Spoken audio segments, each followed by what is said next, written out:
አሊስም ልክ ለመውጣት ወደ በሩ ውስጥ ተጠጋ። አንድ የማይታወቅ ሰው ክንዷን ተኩሶ ይመታታል። አሊስም ተኳሹም በመኪና ውስጥ ያለችውን ትንሿን ልጅ ሲንዲን እንዳይገላት ትለምነዋለች። አሊስም ልጅቷ ሮጣ ከዛ ስፍራ እንድትሄድ በብዙ መንገድ ልትነግራት ብትሞክርም ነገር ግን ልጅቷ ስለፈራች ወደ ውጭ ከመሄድ ይልቅ ወደ ሱፐርማርኬት ውስጥ ትገባለች።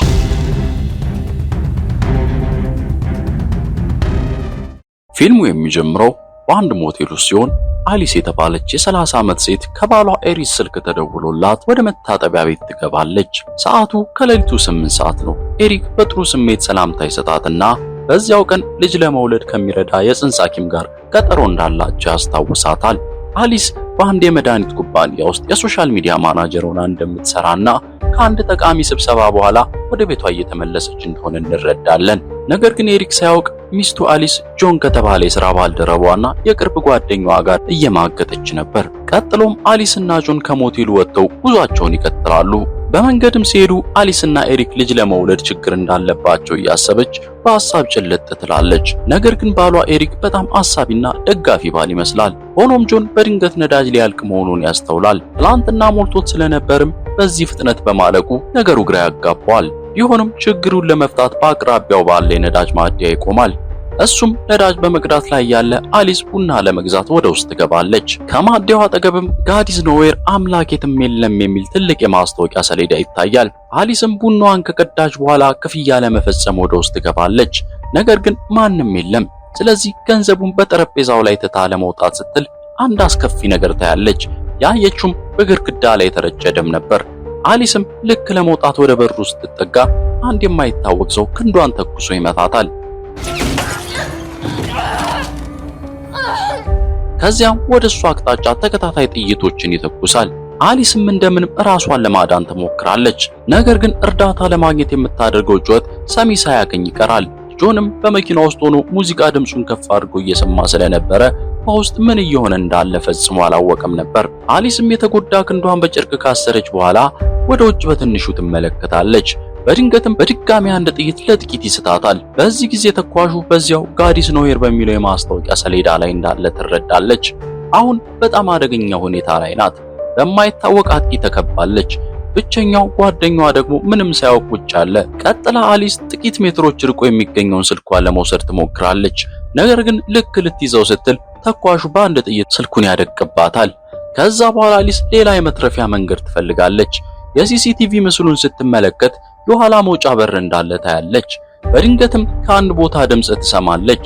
ድምጹንም ወደ ሰማችበት አቅጣጫ ስትፈልግ በአቅራቢያው ባለ ጠረጴዛ ላይ ሆኪቶኪ ታያለች። ሆኪቶኪው የተቀመጠበት ጠረጴዛውም ተኳሹ ሊመታው በሚችል ክልል ውስጥ ስለሆነ እዚያ መድረስ አደገኛ ነበር። አሊስም አንድ ብላ ታስባለች። ጥቂት የቺፕስ ፓኬቶችን ወደ ላይ ተወረውራለች። ተኳሹም እነሱ ላይ ሲተኩስ እሷ በፍጥነት ሆኪቶኪውን ትይዛለች።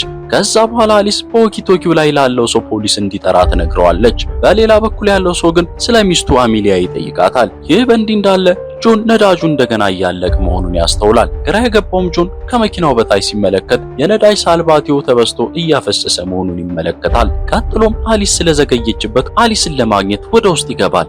ነገር ግን ወደ ውስጥ ገብቶ ልክ እንዳያት አንገቱ ላይ ተመቶ ይወድቃል። ጆንም በወደቀበት አሊስን እርዳታ እንድታደርግለት ይለምናታል። ነገር ግን ተኳሹ እንደገና ተኩሶ ይጨርሰዋል። ከዚህ አስከፊ ክስተት በኋላ አሊስ በግርግር ወቅት የተወረወረውን ዎኪቶኪ በሞልዌያ እንጨት ጎትታ ትወስዳለች። ለሰውየውም ስሟንና በሱፐርማርኬት ውስጥ ያለውን ሁኔታ ትነግረዋለች። ሰውየውም ስለ ሚስቱ አሚሊያ እንደገና ይጠይቃታል።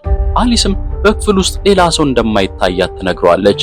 ይህንን ሲሰማ ሰውየውም ወዲያውኑ ለፖሊስ ደውሎ እርዳታ እንደሚመጣና በ15 ደቂቃ ውስጥ እንደሚደርሱ ለአሊስ ያረጋግጥላታል። ነገር ግን በሚቀጥለው ሰከንድ ሰውየው እብድ በሚመስል ሁኔታ ይስቃል።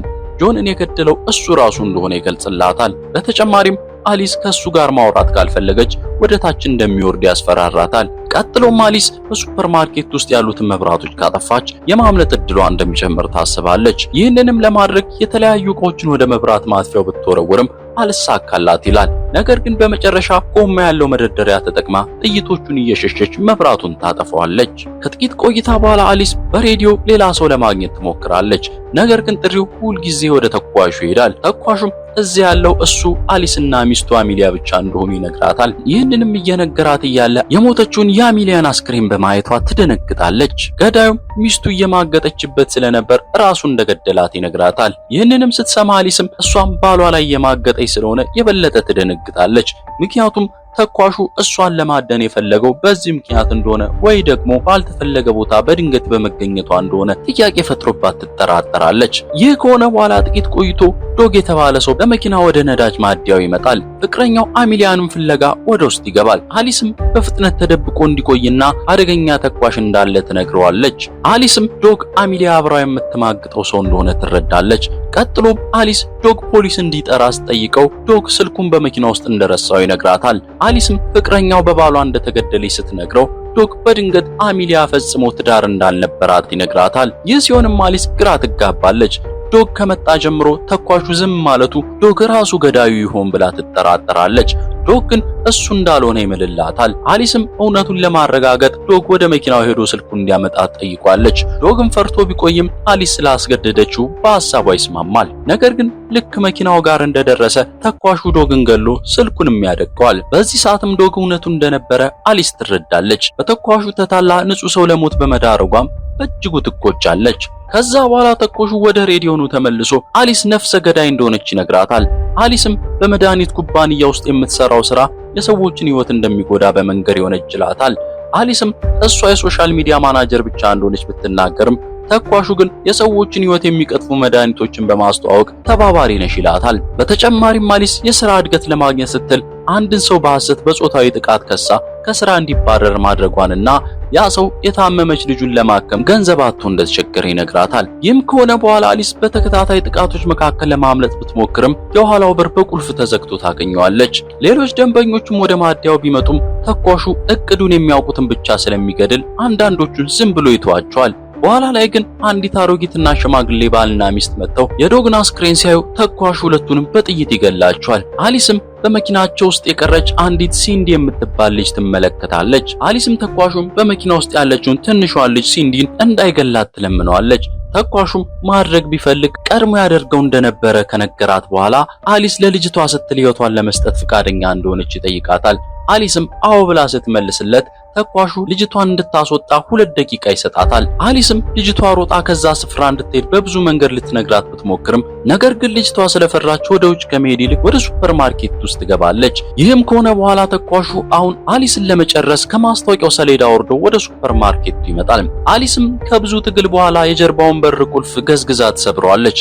ነገር ግን የሚያሳዝነው ነገር በቀጣዩ ክፍልም የተቆለፈ የሻተር በር ብቻ ነው ያገኘችው። አሁን አሊስ ፊት ለፊት ከመፋለም ውጭ አማራጭ የላትም። ስለሆነም አሊስ ሲንዲን ከደበቀቻ በኋላ አጠገቧ ያገኘችውን ብረት በመያዝ የገዳዩን መምጣት መጠባበቅ ትጀምራለች።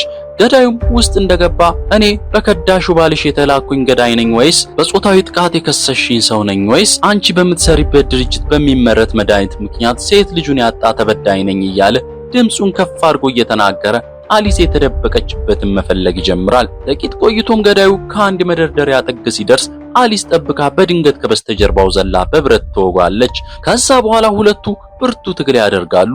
ተኳሹም አሊስን ይመታታል። በዚህ መሃልም ተኩስ ይሰማል። አሊስም መሬት ላይ ትወድቃለች። ይህንንም ሲንዲ ተደብቃ ትመለከታለች።